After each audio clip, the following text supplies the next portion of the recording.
We have these achievers who have come to us from all parts of our country and we want to hear their stories. इनकी कहानी, इनकी जुबानी. तो सबसे पहले शुरुआत करते हैं Sameera Reddy, a personality who needs no introduction. What has now brought you here is one singular achievement, which is that she leads an enormous campaign called Imperfectly Perfect. And this is a campaign about women who suffer body shaming, mental health issues, post-partum depression, bullying, and all the other things that keep you from being winners. Sameera Reddy, सुनते हैं आपकी कहानी, आपकी जुबानी. First of all, thank you. That is an exception. I wish I could hear that every morning. It would really help me get up and fight. And I say this every day to myself. People ask me, how are you so confident, right? Aren't you worried about the fact that you're aging? Or you're not like, a slim figure? Or the fact that at one point in my career, I was so interested in what everybody thought of how I should look, because there's a box that we all try to fit. And for years I tried to fit that box. But today I think, in fact, somebody asked me, you're a movie star. I said, I don't look at myself as a movie star. I look at myself as a woman trying to make a small difference in a world that I caved into for many years. I try to live a life, I try to keep it up, and I try to extend my shelf life. Have you heard this before, ladies? We have a shelf life. We have a shelf life to achieve, to have children, biological clocks. If a man ages, he's sexy with that gray hair. We get one gray hair, it's like butti ban gayi. That's news. Oh, yeah? So I'm saying that the future is today of standing tall and trying to make a small difference to any woman out there listening. And whether it's postpartum, whether it's a 16-year-old looking at someone like me on screen and saying, I need to look like that, I need to have that size and that face and that skin and that hair. I need to be that change for her. Because when I looked around, when I came back and I saw social media, which for me quite a scary place. I mean, for all age groups. And I said, there is nobody saying it's okay to just look like yourself. Everyone's saying, I wake up in the morning, I look so amazing. It's not amazing.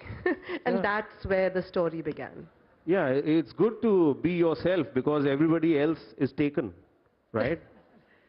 Well, it's everybody uses the word flaw.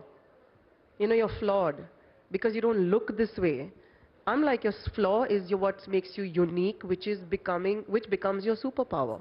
Mental health, which was earlier a taboo, is now on the table. It's no more, I think, a subject which can't be discussed. How did you reach this particular mission?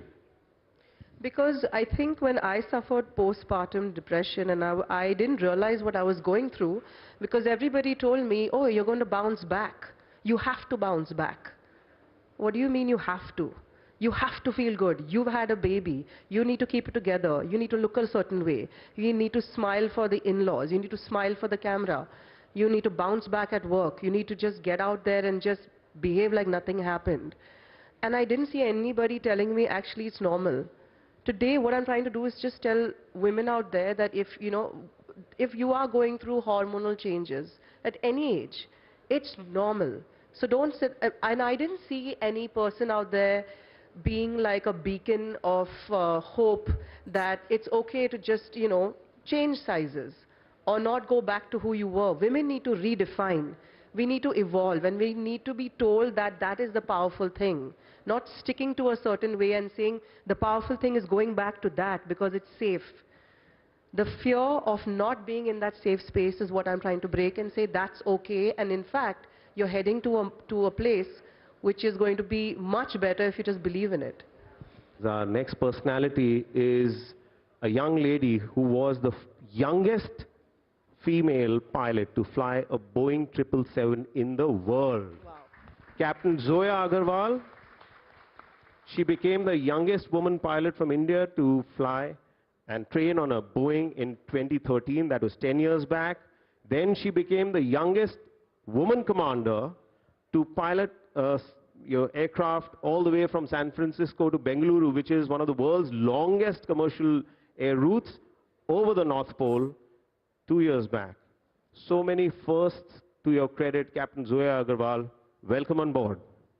Well, thank you for such a stellar introduction. I think for me, more than my name Zoya, this all accomplishments rather are for every single girl who sees me in that uniform and he says, अगर वो कर सकती है तो मैं भी कर सकती हूँ. मुझे भी वही बनना है. Because that is how we can change the paradigm of the society and the world. Because where I came from when I was 8 years old, I had to struggle to fight against the thought processes, the society, the world around me. Why does a child have to fight for her basic right to follow her dreams, to live her life? That is our fundamental right. So that is the world that I want to envision and create for our future generations, which is why I'm really happy I'm able to be that 0.00001% of the drop in the ocean to make the whole ocean of women empowerment, not only in India, but the whole wide world, so that Bharat ki beti can do anything they want and anything they feel that, you know, they want to fly, they can fly high and pretty much get to any place they want. Because my journey was such that when I joined Air India, I was amongst a handful of girl pilots and the youngest.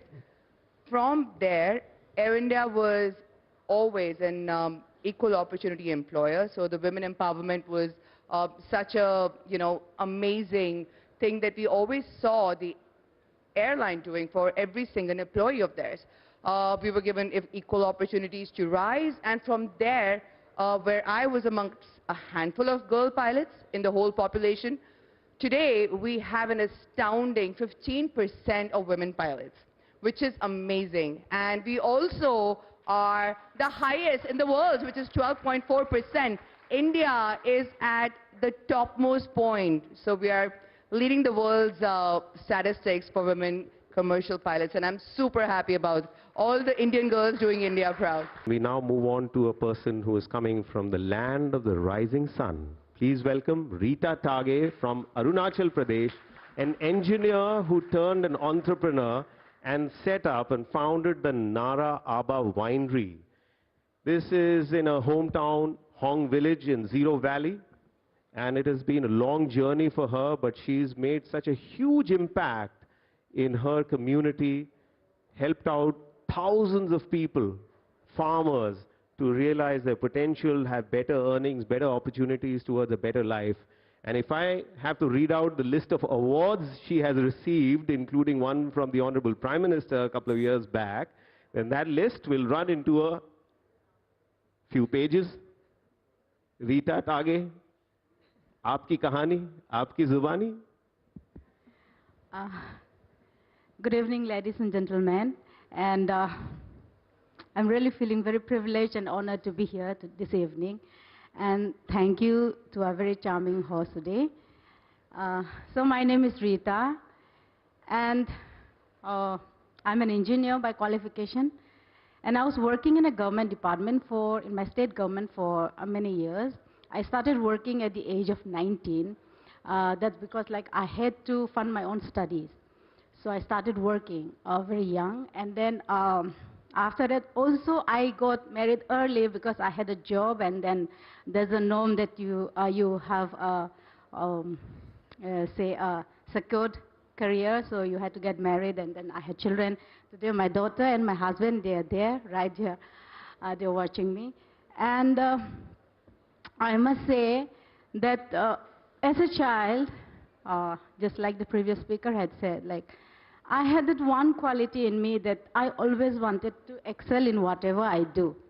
And then sometimes, not only, many a times, when I look at people doing certain things, the things that seems to be good, I felt within me that I could have done better than, something that had come out. That feeling I had. And luckily for me, there was no any kind of restrictions from me from home. My parents, they had given me good education.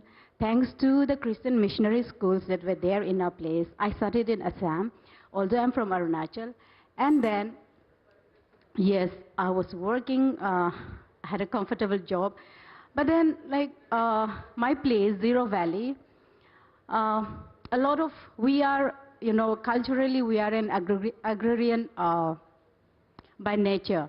And then a lot of kiwi fruits were grown in our place, and kiwi fruits were brought by the state government department to our place.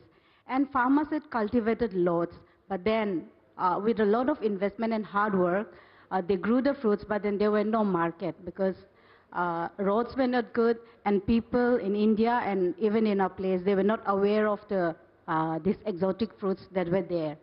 And that was a time that me and my husband together, we brought out the idea of having a winery on our own.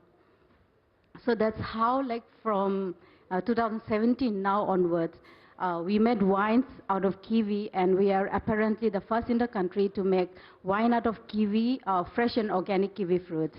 And now we have ventured into many other variants of fruits. And recently I've been to Shark Tank India too, and have had a very nice experience there too.